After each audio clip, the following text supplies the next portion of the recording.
10 secretaries of state in 10 years. Say that number out loud and it still doesn't sound real, but it's not a typo and it isn't an exaggeration. That is the actual survival rate of the job that decides whether British farmers keep their land. On the 20th of July this year, the 10th name walked through that door, and within days, one of the most trusted voices in British farming stood up in print in front of several million readers and said she had no business being there. He didn't hint at it, he said it outright. Never worked on a farm, never run a business. Putting her in charge of the countryside, he wrote, was like putting Alan Carr in charge of the army. It's a brutal line. It's a funny line. It did exactly what it was built to do. Comment sections exploded within the hour. Farming forums picked it apart by lunchtime. There's just one problem. It isn't true. And the people who deal with this department for a living, the ones with actual land and actual money on the line, are saying the exact opposite of what he told you to believe. Stay with me on this one, because by the end, you're going to see this entire story completely differently. And you're going to understand exactly why the people who should be furious with this appointment are quietly relieved instead.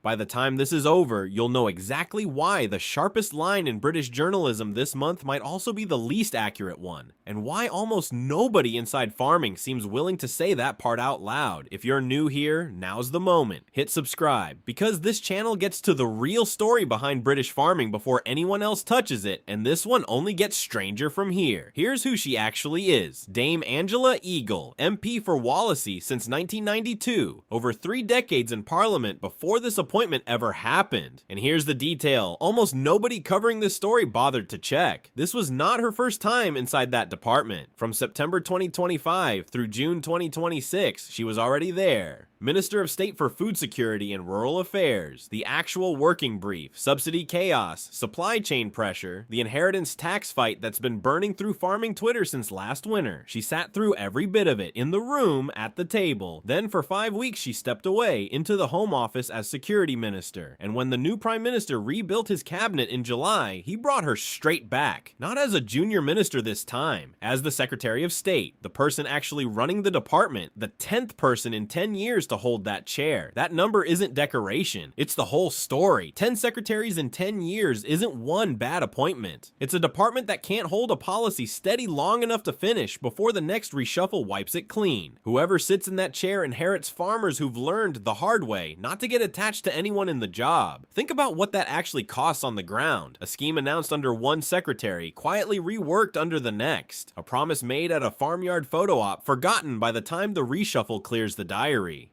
Farmers don't get a vote on continuity, they just live with whatever's still standing once the music stops. Which is exactly why the column should have landed differently, because if Angela Eagle really was a stranger to farming, and some outsider parachuted in with zero background, the line would have worked perfectly. Instant credibility, instant outrage, job done. Except that's not what the people who negotiate with Defra every single week are saying. The National Farmers Union didn't treat this as a setback. Their president welcomed her back publicly, calling it a continuation of work they'd already started together. The Tenant Farmers Association went further. Their chief executive said almost word for word that having someone who already understood the brief meant they wouldn't waste months re-explaining the basics to a total stranger. The Countryside Alliance called the appointment pivotal, at what they themselves described as one of the most strained moments between government and rural Britain in years. Read that back. The organizations whose entire job is holding government accountable, not fans in a comment section, the actual professional lobbying bodies, looked at this exact appointment and felt relief. That's not sentimentality. Continuity is leverage. A minister who already knows where the sticking points are doesn't need 18 months of briefings before a negotiation can even start. For an industry watching a tax deadline get closer every week, 18 months is not a luxury anyone can afford to lose twice. He built a punchline out of inexperience. The industry felt the opposite of that punchline. So why the gap? 4 years of Sunday roasts and tractor breakdowns will do that to an audience.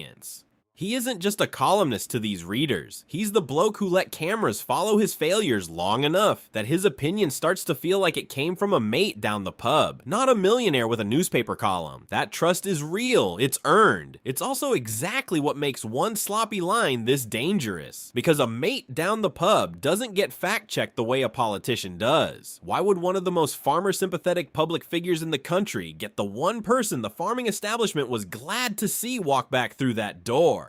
Completely wrong? Here's where it stops being about Angela Eagle at all. For close to 2 years, he has been the loudest civilian voice against a proposed 20% inheritance tax on agricultural assets over £1 million.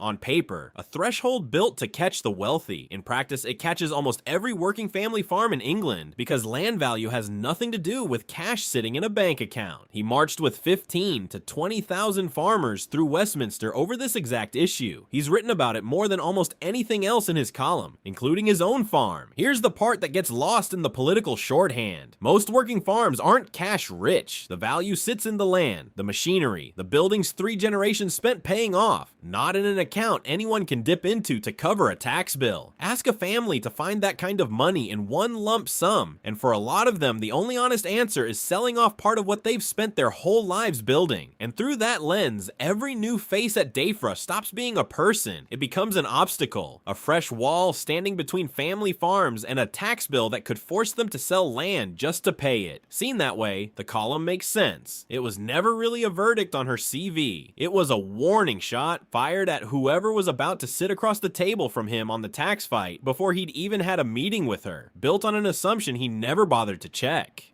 And here's the part that makes this whole thing land differently. It isn't the first time his own version of events hasn't survived contact with the facts. When the show first aired, he told an interviewer that avoiding inheritance tax was, in his words, the critical reason he bought the farm in the first place. Years later, on live television, confronted with that exact quote, he told the interviewer he'd actually bought the land to shoot on. 2 different explanations, same decision, both delivered with total, unshakable confidence. Not because he's dishonest, because the story he tells about himself shifts depending on which version serves the moment. That's what happens when someone spends 4 seasons turning their own life into content. Eventually, the narrative and the memory stop matching up, and almost nobody watching notices because the version on screen always sounds so sure of itself. None of that makes him wrong about the policy. Plenty of genuine experts think the threshold is badly designed and will hollow out small family farms no matter who argues against it, but it does mean the man positioning himself as the one telling you the truth has now been caught on 2 separate occasions saying 2 different things. I wasn't expecting nobody to notice the gap. Now, here's the part almost nobody following this story has actually joined up. A minister with more direct farming experience than her loudest critic gave her credit for. A trade body relieved instead of alarmed. A campaigner whose instincts on the substance might be completely right, while his read on the individual was completely wrong. And underneath all of it, a department so unstable that even a genuinely experienced appointment barely gets time to prove herself before the next reshuffle comes for her too. This is the actual test hiding inside one throwaway line in a newspaper column. Does the loudest voice in the room automatically win, or does it just get a head start? Right now, the loudest voice has the audience. The informed one has the department. Which of those actually decides what happens to your land is a much bigger question than one insult. If you're still here, that tells me you actually care where this goes. So hit subscribe now if you haven't, because the inheritance tax fight is about to reach a decision point, and this channel is going to be covering it before most outlets even notice it's moved. As of right now, there has been no public response from Eagle's office to the column. No rebuttal, no statement, nothing on record. Maybe that's discipline. A deliberate choice not to feed a story that dies faster without oxygen. Maybe it's just a minister with bigger fires to put out in her first weeks in the job. We don't know yet.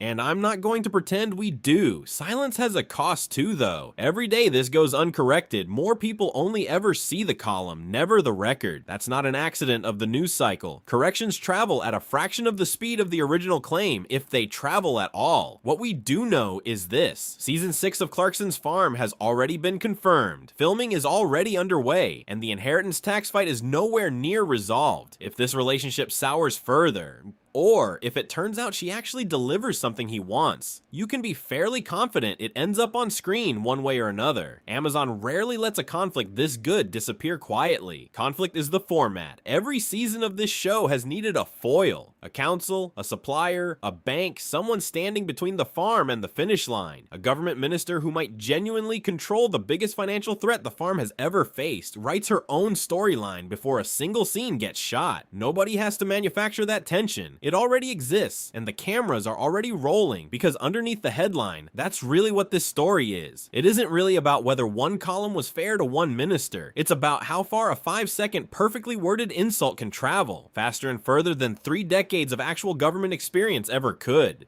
Zoom out far enough, and it's not really about farming at all. It's about the modern habit of trusting the sharpest sentence in the room over the person who actually did the work. We do it with politicians. We do it with experts. Most of us do it every single day, scrolling our own feeds. A punchline outran a paper trail, and the tax fight itself doesn't care who wins an argument in a newspaper. It only cares who wins the negotiation in the room. Right now, only one of them is actually in that room, and the people closest to the real stakes, the ones with land and livelihoods riding on the outcome, are quietly rooting for the exact opposite of what the loudest voice in the room just told you to believe. That's not a story about one bad take. That's a warning about every single hot take you're going to read for the rest of this year. Whatever happens next, a correction, a quiet meeting, a truce, or total silence, it won't stay quiet for long. Stories like this never do. If the Angela Eagle backstory surprised you as much as it surprised me putting this together, stay subscribed, because when the inheritance tax decision actually lands, you're going to want to already be here for it. I'd genuinely like to know what you think. Does Clarkson owe her a correction? Or does the tax fight matter more than getting one line about her right? Drop it in the comments. I read every one of them. Thank you for watching. I'll see you in the next one.